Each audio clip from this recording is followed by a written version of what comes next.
মজাদার একটি লতি রান্নার রেসিপি আজকে শেয়ার করছি। আজকে এই আমার লতি খুবই ফেভারিট, খেতে খুবই ভালো লাগে। তো আমি লতিগুলোকে কেটে ধুয়ে নিয়েছি, এগুলোকে হালকা ভাপ দিয়ে নিয়েছি। ভাপ দিয়ে এখন রান্না করার জন্য চলে আসলাম। তো একটি কড়াই বসিয়ে দিলাম, কড়াইতে তেল গরম করে পেঁয়াজ কুচি দিয়ে দিলাম। পেঁয়াজগুলোকে হালকা বাদামি রং করে ভেজে নিব। একটু পেঁয়াজটা বেশি পরিমাণে দিয়ে দিলাম।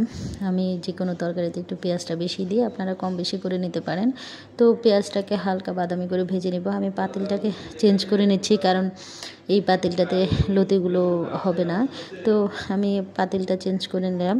চেঞ্জ করে এখন পেঁয়াজটাকে বাদামি করে ভেজে নিয়ে এখানে চিংড়ি মাছগুলো দিয়ে দিলাম। চিংড়ি মাছগুলোকে হালকা ভাজি করে নেব, যাতে কাঁচা গন্ধটা চলে যায়। একটু পানি দিয়ে নিচ্ছি যাতে পেঁয়াজটা পুরো কালো হয়ে না যায়। তো 3টে কাঁচামরিচ ফালি করে দিয়ে দিলাম।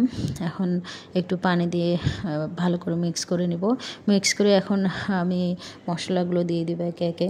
তো এখানে আমি আদা বাটা, পেঁয়াজ রসুন বাটা আর জিরা বাটা দিয়ে দিলাম। দিয়ে একটু ভালো করে মশলাটাকে কষিয়ে নেব, যাতে কাঁচা গন্ধটা চলে যায়। মশলা আসলে যত কষানো হয় তরকারি তত সুন্দর হয়। তো এখন আমি শুকনো উপকরণগুলো দিয়ে দিব। এই মশলাটা কষানো শেষ, দিয়ে দিলাম লবণ, দিয়ে দিব হলুদের গুঁড়া, মরিচের গুঁড়া, দিয়ে মশলাটাকে খুব ভালো করে কষিয়ে নিব। এখানে 1 চামচ চিনি ব্যবহার করতে পারেন তরকারিটা ব্যালেন্স করার জন্য। তো কম বেশি ঝাল দিতে পারেন, ঝাল আপনারা যে যেমন খান একটু ঝালের পরিমাণটা বাড়িয়ে কমিয়ে দিতে পারেন। তো আমি মশলাটাকে খুব ভালো করে কষিয়ে নেব। খুব ভালো করে কষিয়ে এখানে আমি লতিগুলো দিয়ে দিব। লতিগুলো দিয়ে আমি ঢাকনা দিয়ে রান্না করে নেব লতিটা। এখানে হালকা গরম পানি দিয়ে দিলাম আমি, লতিটা যাতে মশলার সাথে মিক্স হয়ে ভালো করে রান্না হয়ে যায়। তো আপনারা এখানে অল্প পরিমাণ লিকুইড দুধ ইউজ করতে পারেন, যে একটু কুসুম গরম হলে ভালো হয়, কারণ লতিতে কাঁচা পানিটা দিলে চুলকায়। তো আমি এখানে কিন্তু লেবু বা তেঁতুল কিছুই ব্যবহার করিনি, কারণ এই লতিটা একদম চুলকাবে না।